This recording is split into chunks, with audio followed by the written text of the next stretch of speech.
경북 안동의 고즈넉한 시골 마을 예안면 도촌리. 세간의 지통마을이라 알려진 이곳은 한때 새로운 권력의 탄생을 예고하는 상징적 장소로 여겨졌습니다. 그러나 2024년 대통령 당선을 축하하기 위해 준비되던 잔치는 끝내 열리지 못했습니다. 차려지려던 음식은 온기를 잃었고 정성껏 마련된 초청장은 주인을 찾지 못한 채 남겨졌습니다. 이 사태는 단순한 행사 취소, 그 이상의 의미를 담고 있습니다. 이것은 한 정치인을 둘러싼 고향 사람들의 정서, 뿌리 깊은 민심, 그리고 이재명이라는 인물에 대한 지역 사회의 총체적인 반응이 응축된 하나의 거대한 상징적 사건입니다. 우리가 흔히 상상하는 대통령의 고향은 긍지와 자부심으로 들썩이는 곳입니다. 마을 입구에는 축하 현수막이 내걸리고 동네 사람들은 너나 할 것 없이 어깨를 들썩이며 축제의 주인공이 됩니다. 그러나 이재명의 고향, 지통마을의 풍경은 그 상상과는 정반대였습니다.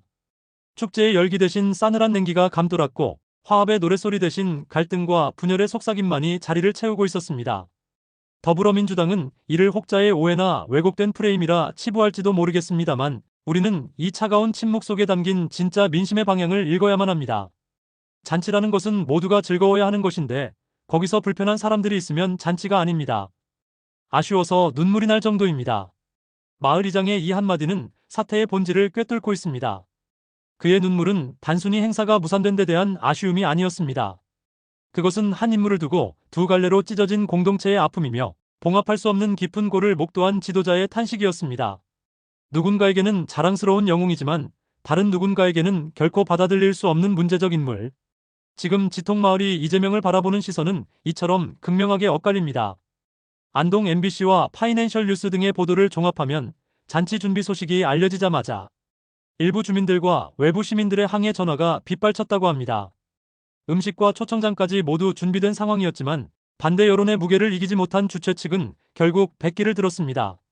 심지어 더불어민주당 측 의원실조차 주민들의 반발을 의식해 참석을 취소하는 총극까지 벌어졌습니다.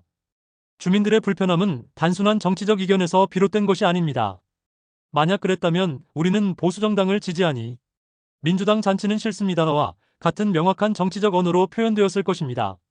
그러나 그들의 반응은 훨씬 더 복합적이고 근원적인 문제, 즉 이재명의 집안과 그의 과거를 향하고 있습니다. 고향이라는 공간은 한 사람의 사회적 가면 뒤에 숨겨진 본 모습과 가족사를 속속들이 기억하는 곳이기 때문입니다. 주민들의 반감은 이재명 일가, 특히 그의 부친과 형제들을 둘러싸고 수십 년간 쌓여온 불신과 의혹이 임계점에 다다랐음을 보여주는 강력한 증거입니다. 이재명을 둘러싼 가족 관련 논란은 어제 오늘의 일이 아닙니다. 지난 대선 국면에서 언론인 서명수 씨는 이재명의 부친이 담배가게, 수매 대금을 횡령하고 야반도주했다는 내용의 책을 출간하며 파문을 일으킨 바 있습니다. 이에 이재명의 형이 저자를 허위사실 명예훼손으로 고소하자 당시 국민의힘은 이를 이재명 이틀막 1호 사건으로 규정하며 법률 지원에 나섰습니다. 국민의힘 이상유 의원은 고소 주체는 형이지만 실질적으로는 이재명 본인이 한 것과 다름없다며 섬뜩하고 무자비한 독재 시대를 예고하는 서곡이라고 맹비난한 바 있습니다. 우리가 여기서 주목해야 할 것은 언론 탄압이라는 정치적 프레임을 넘어 왜 하필 이런 가족사 의혹이 그의 고향에서 이토록 민감한 문제로 작용하는가라는 근원적 질문입니다.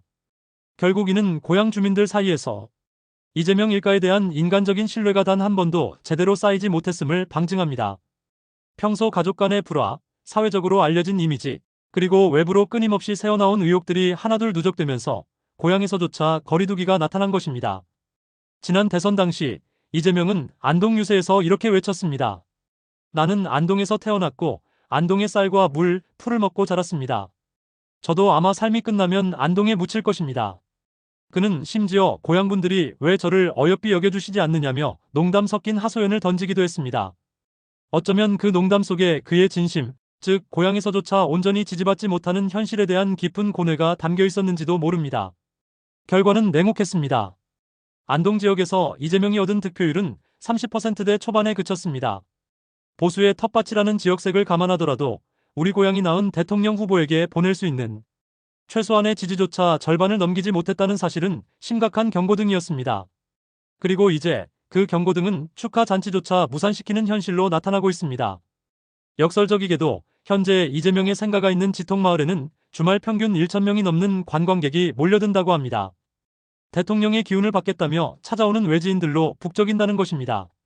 그러나 생가터를 배경으로 사진을 찍는 관광객들의 들뜬 표정 뒤로 정작 그곳에서 평생을 살아온 주민들의 표정은 어둡기만 합니다.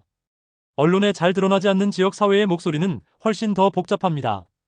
그들은 이재명 일가의 과거 생활, 인간관계, 동네에서의 행적을 누구보다 잘 아는 살아있는 증인들입니다. 그들에게 이재명은 단순한 지지 혹은 비지지의 대상이 아닙니다. 형수 욕설 파문, 형제 간의 극심한 갈등, 세간에 알려진 수많은 가정사 문제들은 고향 사람들에게는 더욱 민감하고 불편한 현실로 다가옵니다. 일부 주민들이 언론 인터뷰에서 불편하다고 짧게 답하는 것은 차마 말로 다 할 수 없는 깊은 감정의 응어리를 에둘러 표현한 것일 수 있습니다. 대선 때와 마찬가지로 지금도 그들은 이재명을 문제 많은 집안의 성공한 자식으로 인식하고 있는 것은 아닐까요? 고향 사람들의 침묵은 때로 가장 큰 목소리를 냅니다. 그 침묵은 동의가 아닌 거부와 외면의 다른 이름일 수 있습니다. 이번 안동 축하 잔치 취소 사태는 결코 해프닝으로 치부할 수 없는 대한민국 정치사에 기록될 만한 이례적인 사건입니다. 이 사건은 우리에게 두 가지 명확한 진실을 보여줍니다. 첫째, 고향의 민심은 그 어떤 정치적 이미지나 연출보다 정직하다는 점입니다. 정치인은 말로 자신을 포장할 수 있지만 민심은 행동으로 스스로를 증명합니다. 아무리 선거 유세를 멋지게 하고 방송 인터뷰에서 감성적인 멘트를 날려도 그 사람을 가장 잘 아는 고향, 사람들이 어떻게 반응하느냐가 진짜 민심의 바로미터입니다. 생가를 찾는 관광객이 아무리 많아도 축하잔치가 무산되었다는 단 하나의 사실만으로도 그 민심의 온도는 명확히 드러납니다. 표정은 연기할 수 있지만 동네 사람들의 집단적인 반응은 조작할 수 없습니다. 진짜 민심은 요란한 축포가 아닌 잔치를 취소시킨 마을, 사람들의 그 무거운 침묵 속에서 가장 큰 목소리로 울려 퍼지고 있는 것입니다. 둘째, 이재명과 그 가족을 둘러싼 오랜 의혹과 논란은 단순한 정치 공세를 넘어 고향, 사람들의 삶과 기억 속에 깊이 각인된 실체라는 점입니다. 표면적으로는 보수와 진보의 이념 대결처럼 보이지만 그 본질은 훨씬 더 복합적입니다. 이곳 주민들은 이재명 일가의 과거 행적을 오랜 세월 지켜봐 온 관찰자들입니다.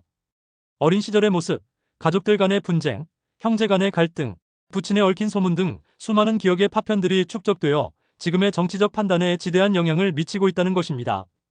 지금 지통마을에서 드러나는 반감은 단순한 이념의 충돌이 아니라 고향 사람들이 오랜 시간 겪어온 삶의 기억에서 비롯된 본능적 거부감에 가깝다고 할 수 있습니다. 고향에서도 외면받는 정치인, 축하 잔치조차 무산되는 전대미문의 사태. 민심은 언제나 가장 정확한 저울이며 고향의 반응이야말로 가장 솔직한 여론입니다. 지통마을의 차가운 침묵은 지금 우리 사회에 묻고 있습니다. 한 리더의 진정한 자격은 화려한 공약이나 권력의 크기가 아닌 가장 가까운 이웃에게서 얻는 신뢰에서부터 시작되는 것이 아니냐고 말입니다.